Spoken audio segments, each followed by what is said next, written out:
오늘은 비키니시티 운전학교 강사이자 경영자인 퐁퐁 부인에 관한 흥미로운 사실들입니다. EBS파는 빵빵 부인, 재능파는 퐁퐁 부인, 한국 니켈로디언파는 현지식 이름을 그대로 가져온 퍼프, 이렇게 총 3개의 이름이 있습니다. 그래도 역시 퐁퐁 부인이 어감도 제일 좋고 이미지랑 잘 어울려서 재미있는 초월 번역이라고 할 수 있겠죠? 실제 이름은 퍼프지만 오늘은 편의상 계속 퐁퐁 부인이라고 부를게요.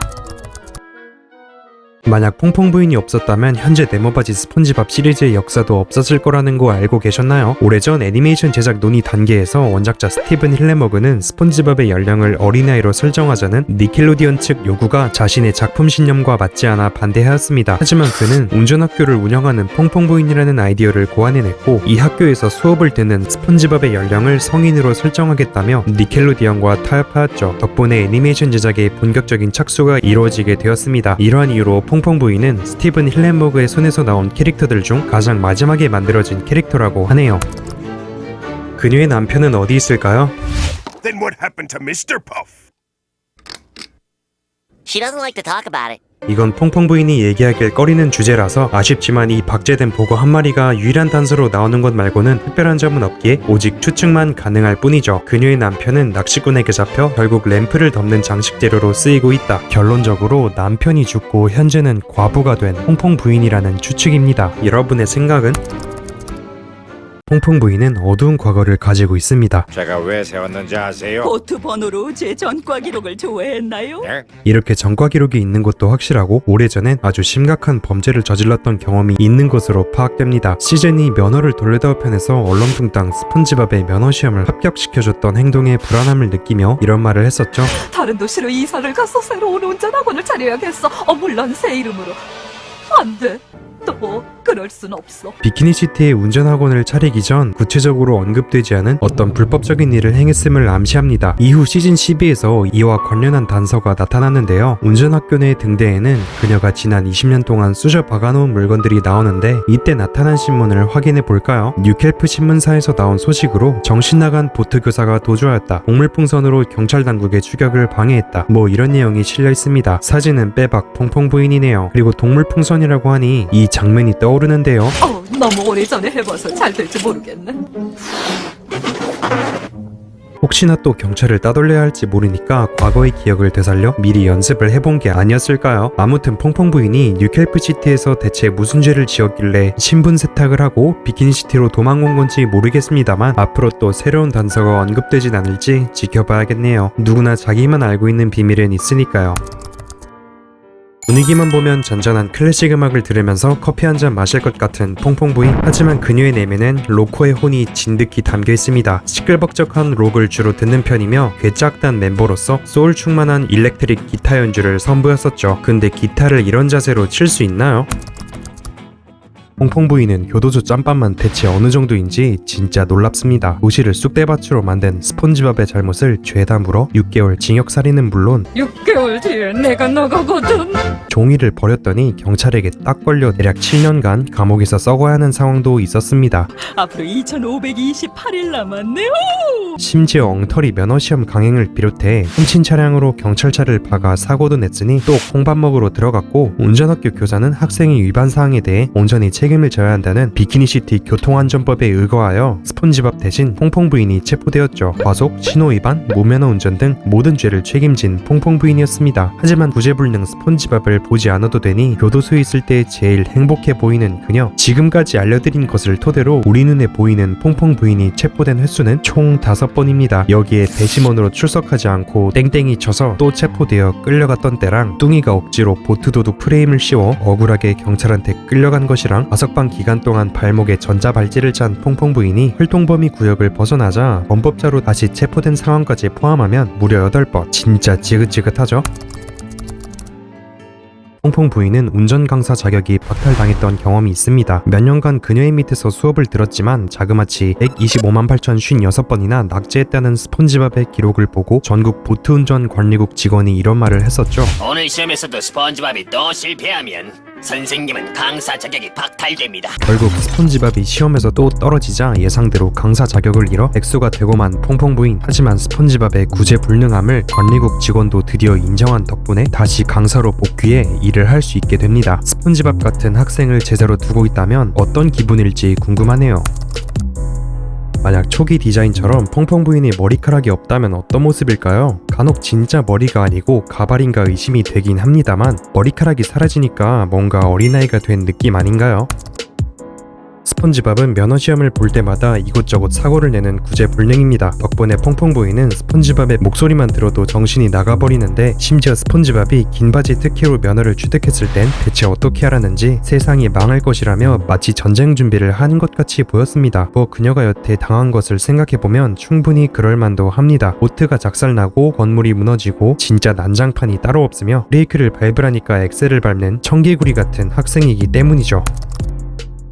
평소에 이렇다가 갑자기 흑화해버린 친구를 보면 뭔가 무서운 느낌이 많이 들죠. 오늘의 주인공 역시 스폰지밥 때문에 흑화하게 되는데요. 1단계 흑화의 조짐이 느껴졌던 시즌3 스폰지밥 파티파티 편을 확인해봅시다.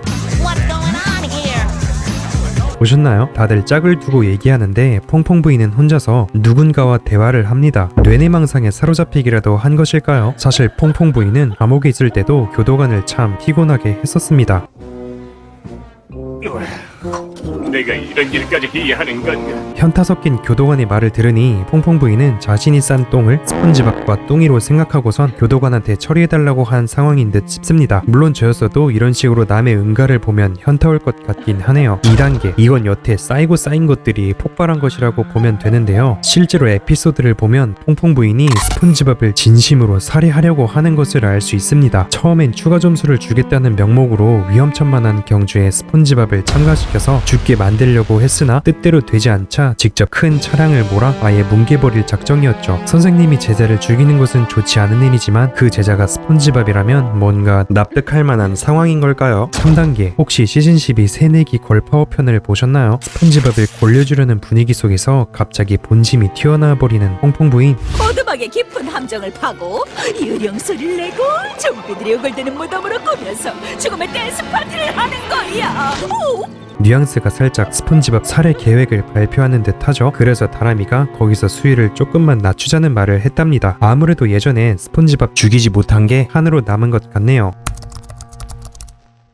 그들의 첫 만남은 집게레에서 시작됐습니다. 데이트를 약속하고 그날 밤 즐거운 시간을 보냈는데 당혹스럽지만 집게는 퐁퐁 부인에게 홀라당 빠져 데이트 비용으로 무려 10만 달러, 즉 1억 2천만 원에 이르는 돈을 썼는데요. 비키니시티 역사상 아주 비싼 데이트가 아닐까요? 아무리 좋아도 집게처럼 호구가 돼서는 안 되겠죠. 그래도 퐁퐁 부인은 너무 많은 선물은 부담된다며 받은 만큼 보답해주려고 하는 그런 개념 있는 모습을 보여주었습니다. 러브라인이 확정된 후 둘의 달달한 사이가 계속 이어지는 듯 했죠. 골목에서 단둘이 데이트를 즐기고 있다거나 버프씨, 우리가 데이트한 지 16년이나 됐는데 집게가 퐁퐁 부인에게 케이크를 떠먹여주고 퐁퐁 부인은 집게 사장 액자 사진을 자기 집에 모셔놓는 등 훈훈한 늑다리 로맨스를 펼치고 있는 둘. 그런데 시즌12 완벽한 저녁 식사 편을 보면 퐁퐁 부인이 꽤나 변질된 느낌을 받습니다. 나랑 데이트하는 돈이 그렇게나 아까워요?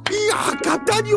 내가 진짜 잘할게요, 버프니까. 물론 상대가 누구냐에 따라 그리고 본인 능력에 따라 다르겠지만 이때 둘이 방문했던 식당 음식 가격이 너무 창렬스러워서 음식값 안 내려고 꼼수 부리려던 집게의 심정이 이해되긴 합니다. 해초스프 한 그릇에 100만 원 넘게 받아먹을 정도니까요. 그래도 이 말은 좀 심했네요. 나랑 데이트하는 돈이 그렇게나 아까워요? 마찬가지로 둘의 러브라인이 깨지기라도 한 듯 차가운 분위기가 느껴질 때도 있었는데요. 집게의 경우 가짜뉴스를 퍼뜨려서 퐁퐁 부인 운전학교를 쫄딱 망하게 만든 거 기억하시나요? 더 대담하게는 아예 버스도 대놓고 훔쳤습니다. 이 밖에도 심각한 강박증에 빠진 집게 사장이 플랑크톤한테 게살버거를 가져다 주려는 거냐며 퐁퐁 부인을 의심하기도 했었죠. 반면 퐁퐁 부인은 처음 만나는 남자에게 추파를 던지며 호감을 표시하는 상황이 나오기도 했었습니다. 이 남자는 도피로 유명한 범죄자인데 역시 범죄자는 범죄자끼리 궁합이 잘 맞는 건가요? 추가로 집게리아 입구를 아작낸 퐁퐁 부인이 수리비를 보상하려는 과정에서 은근슬쩍 날려먹으려고 했던 게 있었죠.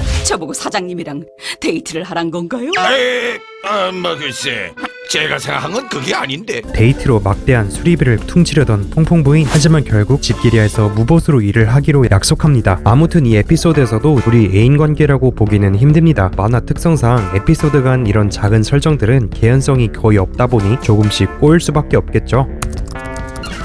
TMI 첫 번째, 퐁퐁 부인은 집게사장 말고도 다른 남자에게 뽀뽀를 한 적이 있습니다. 그 남자는 바로 토니 주니어. 토니 주니어는 보트레이싱 최강자인 토니 페스트의 아들인데 그가 스폰지밥의 면허 시험을 수월히 통과하게 해줄 것 같아 기뻐하며 뽀뽀를 박은 것이었네요. TMI 두 번째, 몸에 바람이 빠진 퐁퐁 부인은 귀엽습니다. 저만 귀엽다고 생각하나요? 물론 취향에 따라서 바람이 너무 빠졌거나 탱창낭이 터져 쭈글쭈글해진 모습이 더 귀엽다고 보는 사람도 있겠죠. TMI 세 번째, 비키니시티 전체에 햄버거 좀비 사태가 발생하여 모두가 괴물이 됐던 당시 퐁퐁 부인은 플랑크톤을 감염시켰습니다. TMI 네 번째, 스폰지밥이 퐁퐁 부인을 가르친다? 맞습니다. 방학 동안 운전교습 강사 알바를 뛰게 된 스폰지밥이 오히려 퐁퐁 부인의 선생님이 되어 수업을 진행했었는데요. 바로 감옥에서 말이죠. 또한 비누방울 보트 시험의 감독관이 되어 퐁퐁 부인을 지도하였네요. TMI 다섯 번째, 퐁퐁 부인은 마당에 벌레를 키우고 있습니다. 이 이야기도 이 벌레들에 대한 애정이 상당한데요.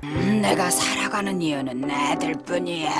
생긴 건 꼭 땅콩같이 생겨서 집게사장도 얘네를 음식으로 착각하고 몰래 훔치려다가 딱 적발되고 말았었죠. 참고로 예전에 퐁퐁 부인의 머리 기구를 훔친 적이 있었는데 참 도벽이 심한 아저씨입니다. TMI 여섯 번째, 퐁퐁 부인은 아이러니하게도 집게사장의 결혼식에 참가한 적이 있습니다. 그의 신부는 바로 돈다발입니다. 자신의 애인을 돈다발한테 뺏긴 기분은 어떨까요?